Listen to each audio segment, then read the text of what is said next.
সব ব্যবসার বড় ব্যবসা, মেধা হরণ স্বপ্ন হরণ, সব ব্যবসার বড় ব্যবসা, দেশের মরণ দশের মরণ, দেশের মরণ দশের মরণ। আসতে পারি? এসে তো পড়েইছেন মশাই। বলুন, আপনারা তো কি বায়না মেটাতে পারি? নমস্কার, আমি দন্তপ্রিয় কি গন্তব্য পথ? ধুর মশাই, বয়ের মাথায় হঠাৎ এই চন্দ্রবিন্দু চাপাতে গেলেন কেন? ছি ছি ছি ছি, চন্দ্রবিন্দু নামান নামান কি কথাটা হচ্ছে পদ্মা।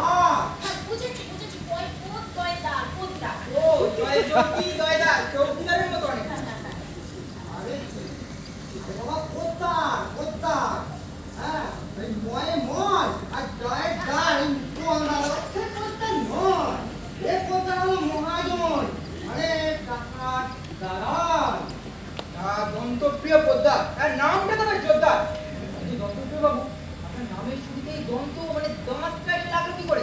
আপনার বাবা কি ডেন্টিস্ট নাকি দাঁত দিয়ে ডাক্তার করছিলেন না? এই বাবা, আমার বাবা দাঁতের ডাক্তার কেন হতে যাবে? আবার ছিল তীর্থার্থের ব্যবসা। তার মানে চোরাকার বাড়ি। আরে বাজারে এমন কোনো বিশুদ্ধ ব্যবসা আছে নাকি যেখানে কোনো এই চুরির গপ্প নেই? হ্যাঁ, আর নিশ্চয়ই জানেন এই শিবপুকুরের কপালে একটা এক্সট্রা ভোগ থাকে। হ্যাঁ, ওটা তো আমাদের শিবুদার সিনাও। আর ওই ত্রিনয়নের সবচেয়ে উঁচু নয়নটিতে আবার হাই ভোল্টেজ ইলেকট্রিসিটি আছে। ব্যাকর বাইক করেছো কি একেবারে পুড়ে ছাই হয়ে যাবে। আর ওটাই ত্রিনয়নের মাহাত্ম্য। ওই চুরি চুরিটাই হলো যে কোনো ব্যবসা বা কারবারের বিনয়ন। বুঝতে পারলাম কি? এটা তো না হয় বুঝলাম, কিন্তু দন্তপ্রিয় বাবু, আপনার নামের শুরুতে এখন দাঁত চপাটিটা কেন সেটা তো বুঝতে পারলাম না। আরে আমি বললাম যে আপনার মানে আমার সব কিন্তু আপনার মায়েরই সন্তান হবে, এটা নতুন কথা। আমাকে কথাটা বলতে দেবেন তো নাকি? ডাক্তার বলুন। আমি বললাম আমার মা, মায়ের ত্রয়োদশকর বেশ সন্তান। ত্রয়োদশ মানে 13 নম্বর। মানে আনলাকি 13। ব্যাপারটা মোটেই তা নয়। আমি হলাম আমার বাবা মায়ের সবচেয়ে লাকি সন্তান। হ্যাঁ, আমার জন্মের আগে আমার বাবা ওই ঝাঁটা কাটি, কচুরি পানা, মাছের আঁশ, মুরগির পালক, তারপরে হচ্ছে কি ভাই ভাঙা কাঠের শিশি বোতল এবং ওই ইন্স্যুরেন্সের দালাল, এরকম নানান ব্যবসা করেছি। সবটাই না বলেছে। মানে গণেশ উল্টেছে। ঠিক তাই ঠিক তাই। তারপর আমি জন্মবার পর আমার বাবা এই হাতি দশের ব্যবসা করে একেবারে ফুলে ফেপে ঢোল হয়ে গেছে, তাই তো? একদমই তাই একদমই তাই। আচ্ছা দন্তপ্রিয় বাবু, বলুন আপনার জন্য আমরা কি করতে পারি? ও আচ্ছা, আমার ম্যানেজার নীলু হাজরা। নীলু হাজরা? ও আচ্ছা আচ্ছা, হ্যাঁ এইটাই।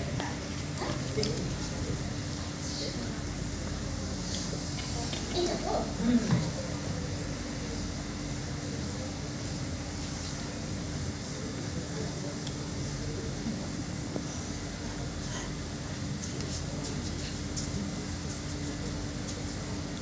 জীবন হরণ, জীবিকা হরণ, চাকরি হরণ, মজুরি হরণ, সব ব্যবসার বড় ব্যবসা, মেধা হরণ, স্বপ্ন হরণ, সব ব্যবসার বড় ব্যবসা, মেধা হরণ, স্বপ্ন হরণ। ম্যাডাম, ভোগবাদ ভোগবাদই হলো এই দুনিয়ার সবচেয়ে বড় সংগঠিত সন্ত্রাস। কথাটা আপনি অনেকটাই ঠিক বলেছেন, তবে আমার মনে হয় মানুষের স্বপ্ন মেধা কেড়ে নেওয়ার মতো বড় সন্ত্রাস এবং এটা কি রহস্য। কিন্তু মানুষকে তো বেঁচে থাকার জন্য স্বপ্ন দেখতেই হয়। স্বপ্ন দেখাতেও হয়, আর সেই স্বপ্ন দেখার ক্ষমতাটাকেই যদি তুলে নেওয়া হয়। তাহলে তো সব খেলায় শেষ, শ্মশানের নীরবতা। দেখুন দেখুন, ওনাকে দেখুন ওনাকে দেখুন। বিহেভিয়ার অ্যাক্টিভিটিস মানে যাকে বলে আচরণগত ক্রিয়া। লক্ষ্য করুন ম্যাডাম, ভালো করে লক্ষ্য করুন। আমাদের সোশ্যাল স্টাডিজ এন্ড সোশ্যাল অপারেশনে এগুলো ভীষণভাবে কাজে লাগে। চমৎকার চমৎকার, হিপ হিপ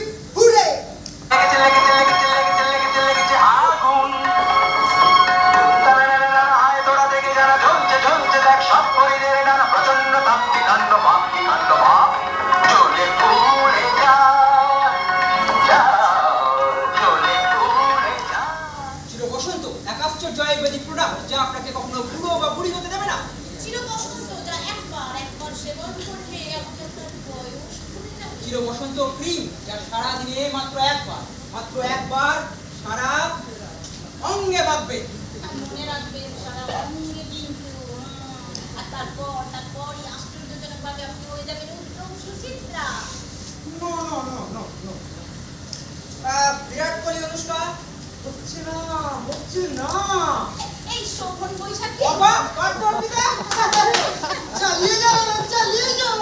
চির বসন্ত যা সেবন করলে আপনাকে কেউ কখনো বলতে পারবে না কাকু বা কাকিমা, জেঠু বা জেঠিমা। না, না, না, না। ঠিক ঠিক স্যার, চালিয়ে যান, চালিয়ে যাও, চালিয়ে যাও।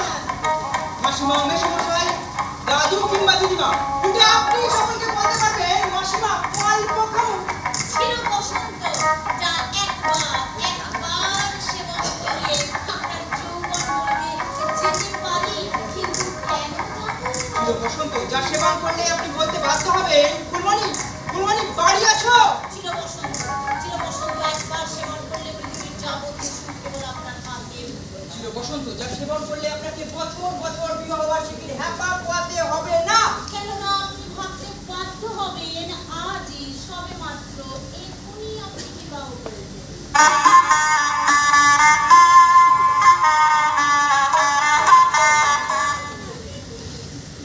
কিন্তু অসাধারণ বললে কম বলা হয়।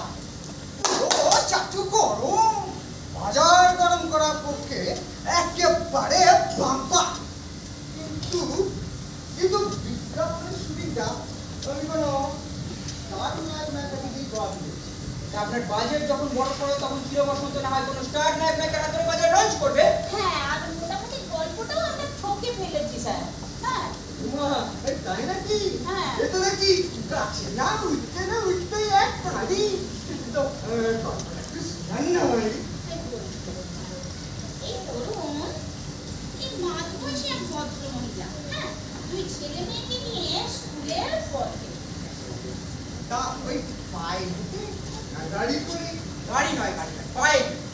তারপর ওই ভদ্রমহিলাকে দুই যুবক এসে জিজ্ঞাসা করে বলছি জেঠিমা, ও জেঠিমা, এদিকে, হ্যাঁ, বলছি 15 নম্বর অনাথ দোকানটা কোন দিকে? ওইদিকে? তার এই যুবক দুটির বয়স কত হবে? ভুল মশাই খালি কথার মাঝখানে পিন ফোটান। আপনার বয়সের জন্য সেটা তো বুঝতে পারছেন। আচ্ছা বাবা, ঘাট হয়েছে। আমরা চালিয়ে যাই। হ্যাঁ, এবার ওই ভদ্রমহিলা এক বন্ধুর পরামর্শে চির বসন্ত ব্যবহার করে। কিরে, তোকে এক ধাক্কায় জেঠিমা বানিয়ে দিল যে। ভাবিস না, তুই চির বসন্ত ক্রিম ও টনিক ব্যবহার কর। বয়স এক ধাক্কায় নেমে গিয়ে একেবারে সুইট 16 হয়ে যাবে। ব্যাস, একেবারে বাজিমার, পেল্লা ফটে, বয়স এক ধাক্কায় নেমে এসে sweet 16। এবার ওই 16 বছরের ডানা মেলা সুন্দরী যুবতী কলেজের পথে। যথারীতি রাস্তায় আবার সেই যুবক দুটির সাথে দেখা। এবার ওই দুই যুবক মেয়েটিকে নিয়ে বেটিং শুরু করে। কে মেয়েটিকে আগে পটাতে পারবে, সেই নিয়েই বেটিং। সে তো রীতিমতো যুদ্ধ বেঁধে গেল। মেয়েটিকে নিয়ে কাড়াকাড়ি লোফালুফি। মেয়েটি তখন পাখির মতো এর মুখ থেকে ঝাঁপিয়ে একবার ওর বুকে, আবার ওর মুখ থেকে ঝাঁপিয়ে এর বুকে। ঠিক ওই সময় গান বাজে। ও বিধু, I love you,